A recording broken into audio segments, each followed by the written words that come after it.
This is Laura Vanderkam. I'm a mother of 5, an author, journalist, and speaker. And this is Sarah Hart-Unger. I'm a mother of 3, a practicing physician, and blogger on the side.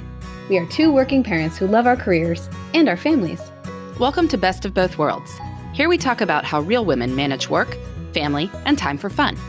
From figuring out childcare to mapping out long-term career goals, we want you to get the most out of life. Welcome to Best of Both Worlds. This is Laura. This is episode 282, airing at the very end of 2022. This episode is going to be all about 2023, what our goals are for 2023. And longtime Best of Both Worlds listeners know that we have been doing these goals episodes since 2017, looking forward to 2018. We're saying, what are our 2018 goals going to be? So an annual tradition. We certainly enjoy doing that. Sarah, what is I know you love goals. I mean, you love to listen to goals podcasts and read goals lists. What is the appeal for you? Because life is short and I want to do cool stuff. I don't know. That's like so silly, but I don't know. We do so many things unintentionally, and yet life is so limited. So I think there's just so much value in taking time to think about what we want to do with every slice of time that is expected, not necessarily guaranteed to be given to us. But if we think of the next 365 days as potentially a gift that we are given that we can't take for granted, I want to think about how I want to use them in the best way possible. So that's why I enjoy setting goals. But why New Year's goals in particular? Because what is an it about? And yeah, I like the arbitrariness of it. I mean, I don't know. It's like a fresh year, fresh month, fresh week, fresh day. Let's hold on. Like, why not? Why not? Why not set good goals for the year? Yeah, we've enjoyed thinking about this. I mean, just a few things as people are thinking about their goals framework for the upcoming year.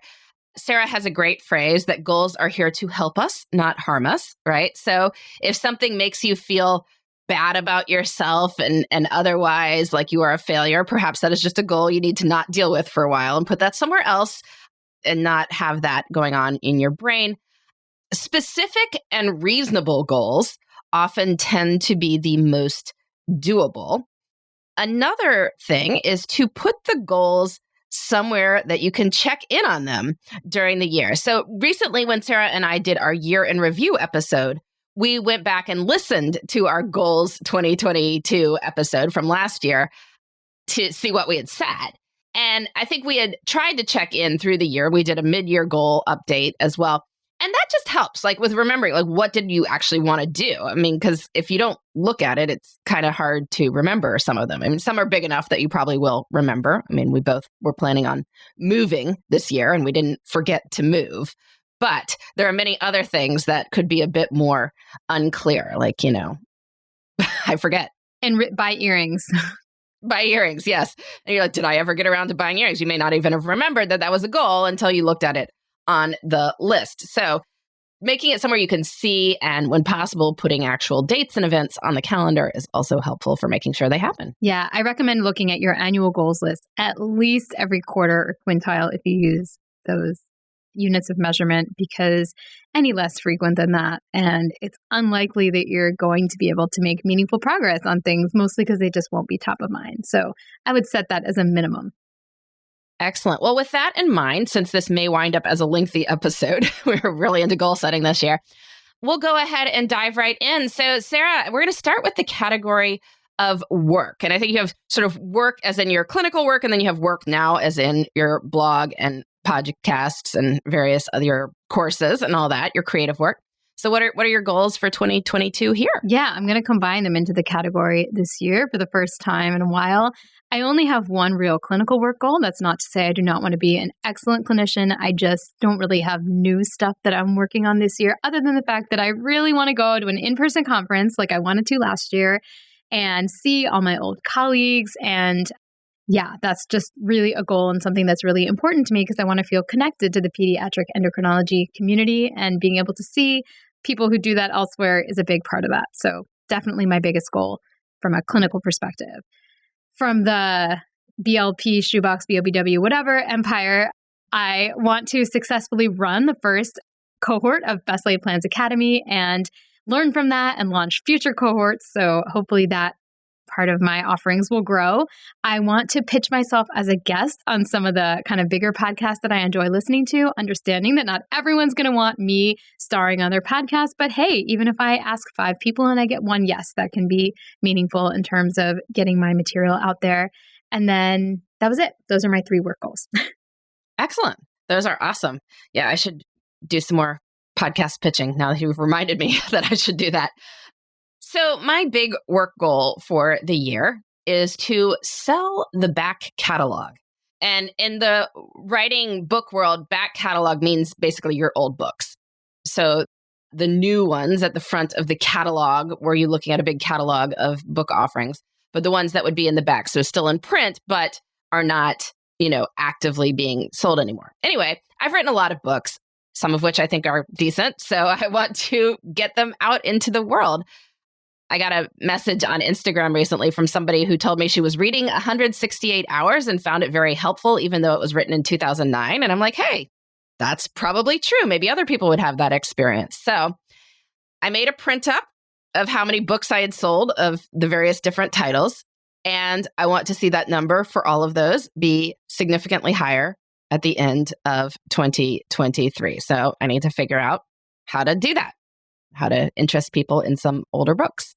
And speaking of old things, I want to repurpose some of my old content. So I have about 1,000 Before Breakfast episodes, which are all short essays that I could do something with. I have something like 2,500 blog posts, a few hundred newsletters, various other things. I think some of these could be given new life in some form, find new audiences, come in different formats, whatever it is, but get new readers for those. And finally, do some new original time research. And I have a pretty good plan to already do this as part of my time tracking challenge in January for anyone who winds up signing up for that, January 9 through 15 this year. We're all going to be tracking our time together, so please join me and maybe participate in my research as well. Ooh, I'm going to do it.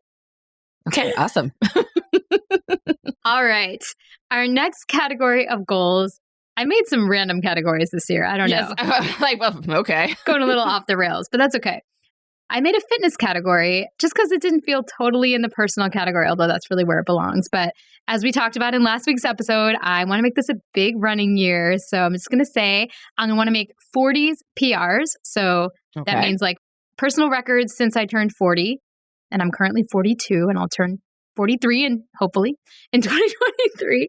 So I don't think it'd be that hard to make PRs because I just haven't trained that much in my 40s. So in the half marathon, in the 5K, and potentially a marathon, which also would be easy because it would be my only marathon in my 40s. Only one in your 40s. So I have a guaranteed PR no matter what happens. I do want to make use of some directed coaching. I'm planning on doing some kind of virtual coaching, although I may get my fast friend to coach me, maybe. We'll see. And then I'm going to do the nutrition group coaching with our last guest, probably in the spring. I'm going to keep running weekly with my faster friend. So it's fun to have like a little bit of social running time. And I want to try super shoes, which my husband has already bought. And I'm already super jealous. And yeah. You need to buy those. I do. Okay. I do. And then strength training, I want to keep up twice a week at least, because I think it's just a very important adjunct to running and I don't want to scrap it in favor of more miles because I don't think that's a worthwhile trade-off. And this isn't really for fitness, but more just like an activity I miss and want to do in some form. I just want to go to in-person yoga at least like once or twice and just see if I still enjoy it. All right. Once or twice in the course of the year. That seems like it should be doable. But I think that's something that you need to like write down and remember because otherwise you probably won't just randomly go to a yoga class. So yes. Well, I will see this list on a seasonal basis. So I don't think I'll forget. Say, okay. Did I do it this time? No, I did not. All right. Maybe next time. Yeah. Well, my goal is basically just to keep running 3 times a week again. I run with Jasper at some point. I do want to have some sort of strength training goal, but I cannot come up with one that feels motivating to me. So I got to work on that, I guess. I don't know. I welcome suggestions of something people have done that would be helpful, maybe, designed to help with some like core strength, get rid of back pain, which I occasionally have. But I don't know. I could do something that's like a little bit every day as part of my morning rituals, or I could do a goal like 3 times a week. I don't think I'll stick with that though. So maybe it's like twice a week that I would do some more formal strength workout. I don't know, but neither of those feel necessarily completely motivational to me. So we'll see. I wonder if you would enjoy one of those like push-up or squat challenges like that they have on apps where you're trying to get up to X number in a row, but they kind of like prescribe you a certain amount per day, but they're really quick. Like it would be like 10 squats or something like that. So it would fit well into your quick morning rituals. Yeah, my bite-sized morning routines. Yeah, well, we'll see. That's my idea for you. Stay tuned, people. I'll hit some strength goal if I don't set it. I will do some strength training in 2023. Okay, well, that's something. Yay. All right. How about home in the category of home? Yeah, so I think 2 years in a row, I wanted to do the Organized 365 100-day program. Well, Organized 365 has kind of restructured their programming, and I think their new structure is going to be even better and more flexible for me. So I don't have a specific like 100 days of organizing that I want to get through, but I want to use the Organized 365 framework to get to the point where I can go to any room in the house and feel like I've just given some thought to what's in there. I'm not saying everything has to be perfect. I'm just saying like that we don't have random stuff piled up in various corners. And that does include the garage, which my husband has actually done a wonderful job starting to clear out. So I think this goal is more doable currently than it has been previously because number one, I'm more motivated and that we actually own our home and like we're not going anywhere anytime soon, I don't think.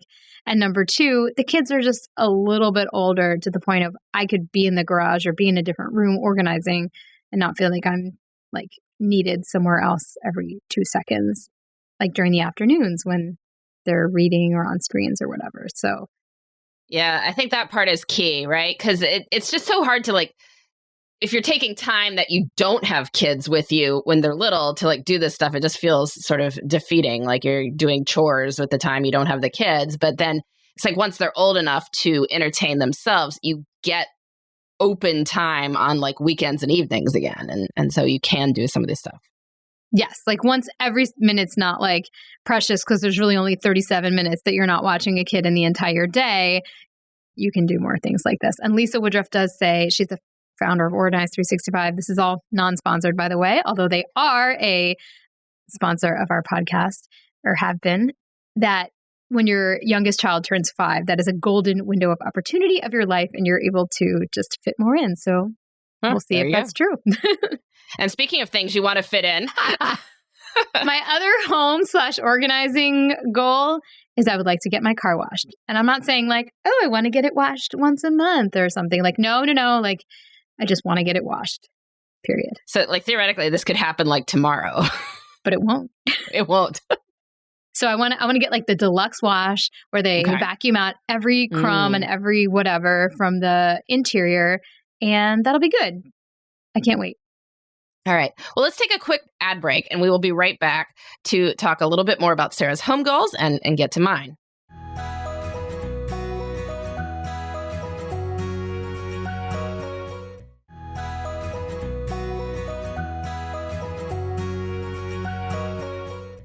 All right. Well, we are back and I was incorrect. Sarah doesn't have additional goals in this category because we moved the ones she had to other categories. So my only home goal, I think, is to get all the boxes put away.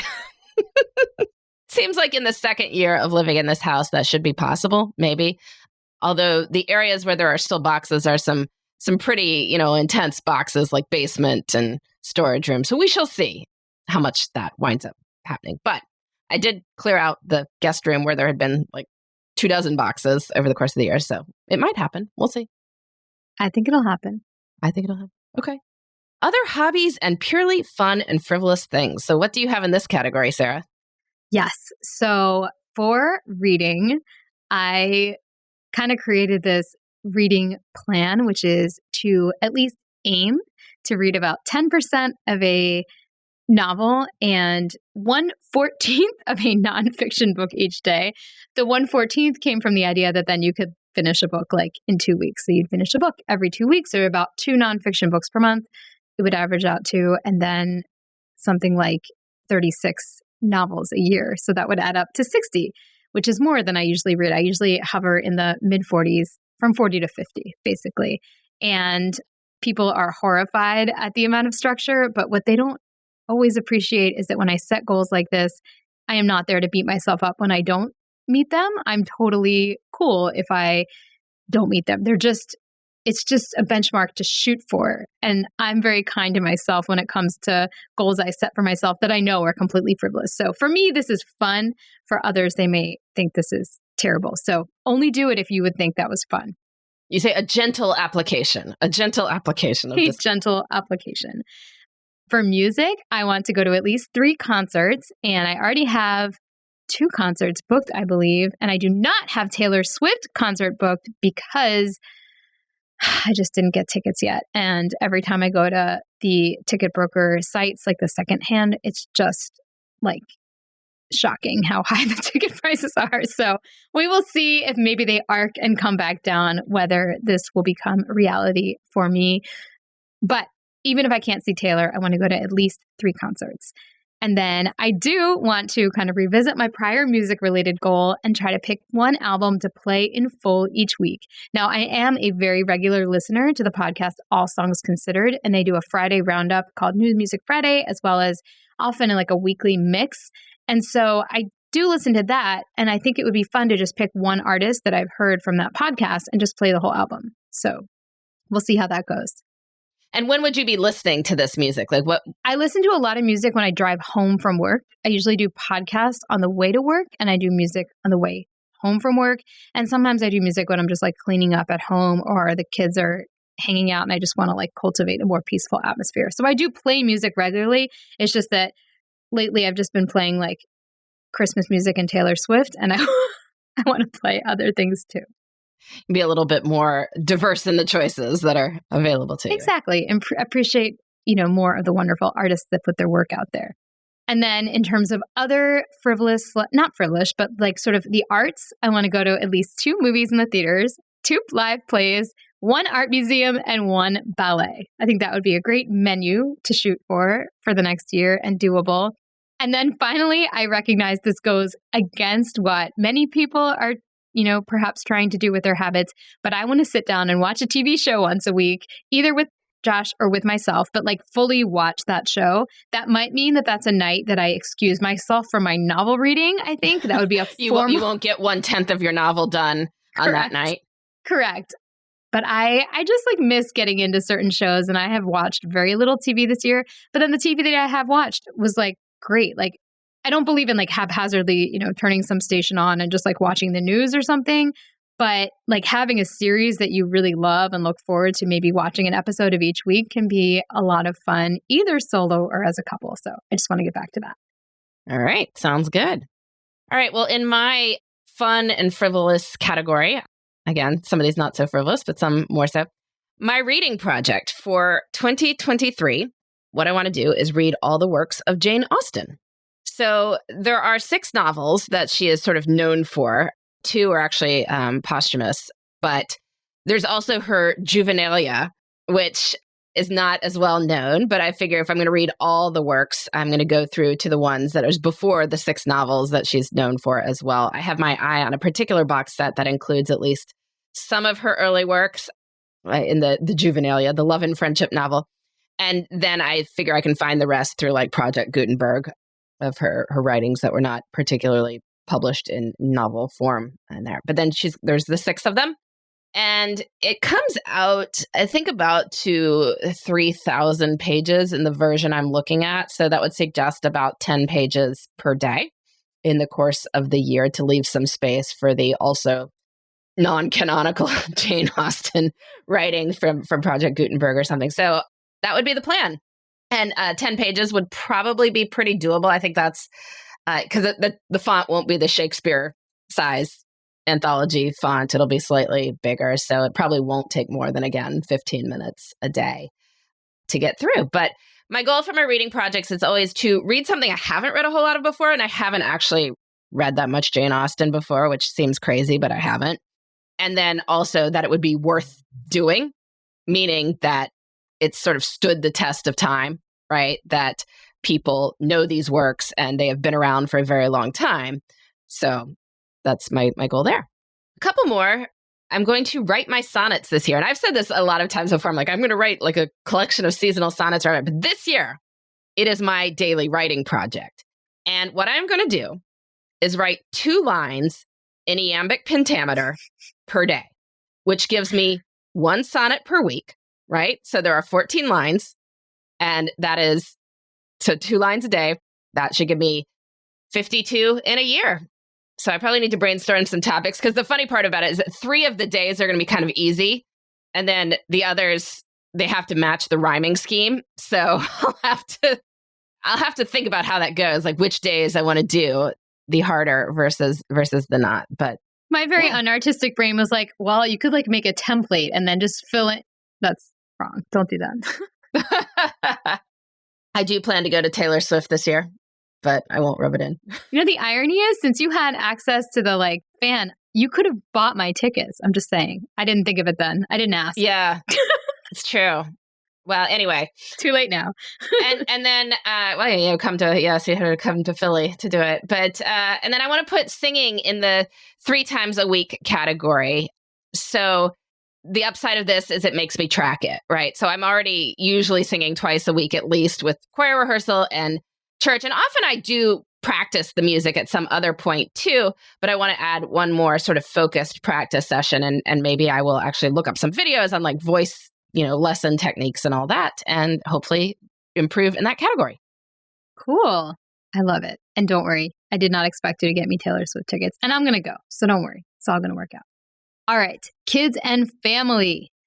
I would like to establish Library Saturday. My kids actually really do enjoy going to the library and browsing around and picking stuff out. And now I'm hoping by the end of 2023, everyone will like be able to read a book on their own. Maybe it's a little optimistic. Genevieve will be in kindergarten.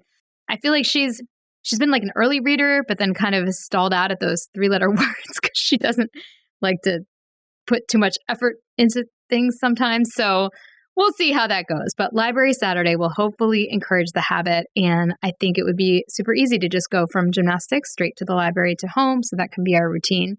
And then I feel like I always have some family routine that is struggling. Like first it was bedtime, and then it was mornings, and then it was whatever, and I'm sure bedtime will come back around. But right now, the routine I'd like to focus on for next year is how to best help with homework, because I don't want to be overly involved, but I feel like I have to be available, and I don't know, it's a challenge. So that's something I'm going to work on next year. I do want to make sure each kid in the family gets a one-on-one trip.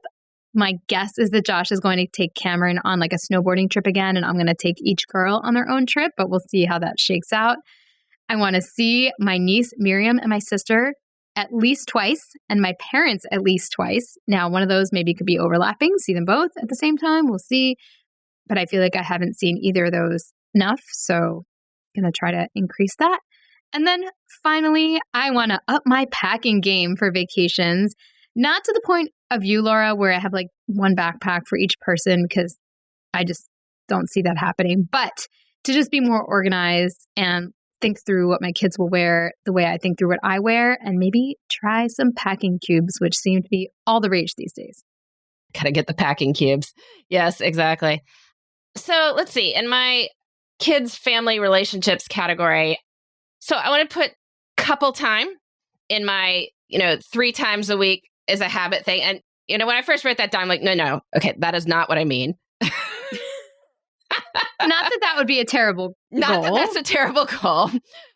But more, I meant time focused solely on each other with no kids. So like eating lunch together when working from home, walking Max together at night, going to the gym together, something like that.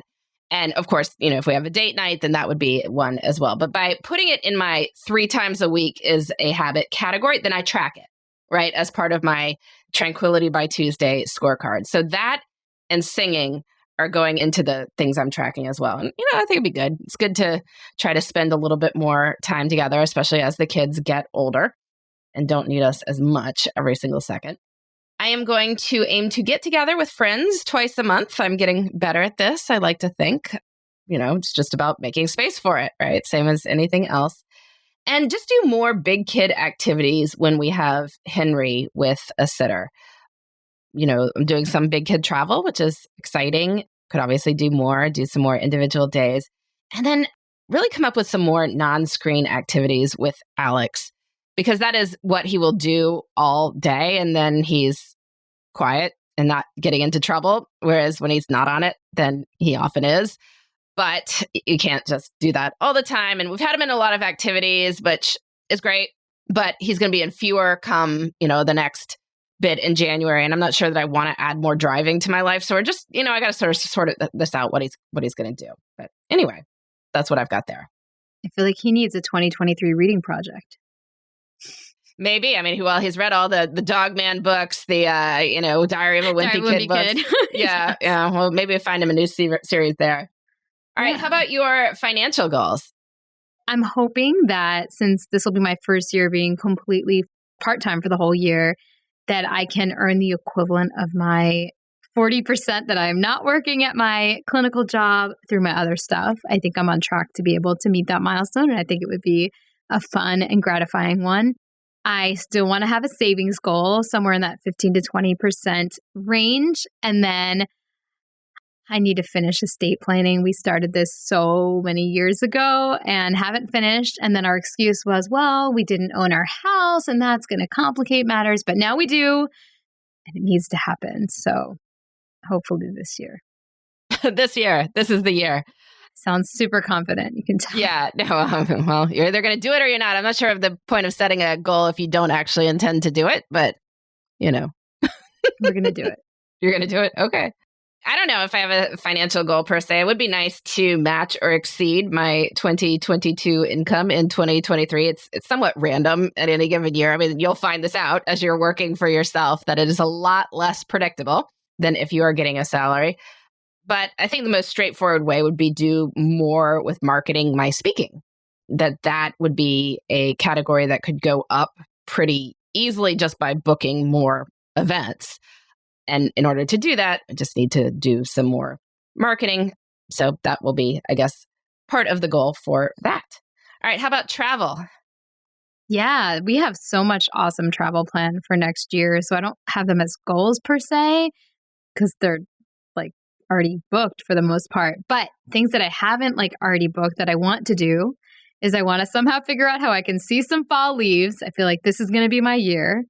And then I do want to make sure I get to see my college BFFs. And we are in the process of planning something for October. So maybe it could check off both goals in one trip. Yeah, go see the leaves and see them. So it'll be fun. Exactly. Yeah, okay, if we're not doing stuff that's already booked, I guess my travel, one thing, we're trying to do a road trip over spring break.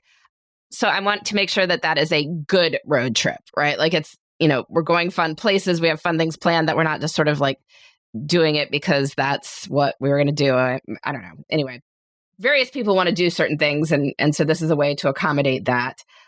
And we're also going to spend 2 weeks at the beach in August instead of the one we normally do, which it may wind up being a bit more than we need to make sure we have regular childcare for some of the time, because otherwise we'll have the situation like we had 7 years ago or 8 years ago or whatever it was when I was pregnant and had the 3 kids. And I've spoke about this in the past as one of the low points of my life, being by myself with them at the beach for many days and the rain and everything else. So hopefully this will be better. We'll set up some systems that can make sure they have the fun of the beach without some of the stresses of the beach. So that, and yes, I want to see the leaves in the fall too. I think I would like to go to Vermont, New Hampshire, do some sort of cool, see some of the famous leaf routes through there. I do recommend the Berkshires. They're pretty magical in the fall. Oh my gosh. Okay, habits. So I want to work on my nails. I bite my nails. So I put this in the category of I I want to stop biting my nails the way I wanted to floss. Like I kind of want to, but have never committed. But I think I'm committing. I think I'm tired of the way my nails look and feel. And so I just want to figure out nail care, either if it's giving myself my own manicures or going to get them every couple of weeks. Just want to work on my nails. And then I want to do more seasonal skincare. So I just finally canceled my Allure Beauty Box subscription. It was super fun. I really enjoyed it. This is non-sponsored. I bought my own subscription, but there's a limit to how many samples of tiny little things that you start accumulating. And then, I'll get to really love a product and then they'll send me something different and I want to go back to that other product. So I'm just taking a break from that. And so I want to basically just have like kind of skincare to go with the summer season and then the cooler season and just be consistent and simple about it and use stuff that I love. Sounds good. Well, my goal is going to be to keep washing my face every night, which takes a shocking amount of self-discipline for me, but that is the goal. So yeah, this has been our goals episode. Want to put out a call for more listener questions. We are looking for some more to use in upcoming episodes. We'll be doing a few more mailbags, so we'll sort of concentrate our questions on there. But do you have a love of the week for us, Sarah? I do. So one kind of cosmetic purchase that I am going to rebuy. It's always important when you note that you're either trying something or you're like going to reinvest in something. Not invest, but you know what I mean. The Le Labo shower gel, I enjoyed a bottle of it that lasted me from like May to November. So 6 months. It is the 500 ml size. So it's pretty big and it's not that cheap. But again, 6 months of use is pretty good. And I love the basil scent. Ugh, it's so good. Every single shower. I never got tired of it. So I'm going to treat myself to another 6 months of showering bliss. Sounds awesome. Well, I guess my love of the week is my puzzles again. I'm back into them. It's good. I'm getting a little bit obsessive about them. My goal is to do a few more in the new year. Anyway, this has been Best of Both Worlds. We've been talking our goals for 2023. We will be back next year with more on making work and life fit together. Thanks for listening. You can find me, Sarah, at theshoebox.com or at @the_shoebox on Instagram. And you can find me, Laura, at lauravanderkam.com. This has been the Best of Both Worlds podcast. Please join us next time for more on making work and life work together.